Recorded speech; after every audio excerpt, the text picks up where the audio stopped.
The division of Matla Primary School has put a spotlight on the shortage of foundation phase teachers. Earlier this year, the school was divided into two due to the influx of learners, compelling the department to add more teachers. NAPTOSA says the lack of foundation phase teachers is especially problematic. The recent discussions on the shortage of educators in the foundation phase has always been a concern to NAPTOSA Free State. We believe this is a critical stage in the learning curve of learners, and it does not need enough educators, but it also needs very good educators who can impart knowledge in the correct way.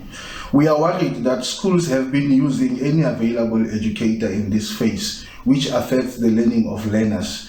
Introduction of education assistant, which we believe will add more value, because when you reduce the number of learners in the classes, it automatically translates into more educators.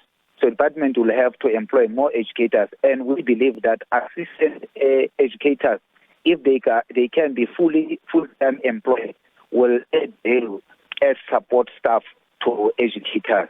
And that is the matter that we'll take forward as the organization. The Department of Education refuted claims of a shortage of teachers. As far as we know, learning is taking place as the way it's supposed to be. Quality learning is taking place. The only challenge is that because parents, they don't have confidence in that school, because that school is still at a mobile classroom, and there's an intention by the department to build brick and mortar in the school. So we want to encourage parents to have confidence in us, to have faith in us, to take their learners, their children in the school, because indeed that is a proper school. The department, however, conceded that there were some limitations in the way institutions of higher learning were training educators, especially for the foundation phase.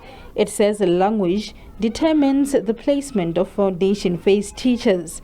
According to the department, universities focus on one language, which creates a shortage of educators who have to teach in schools with a different medium of instruction. SABC News, Bloemfontein.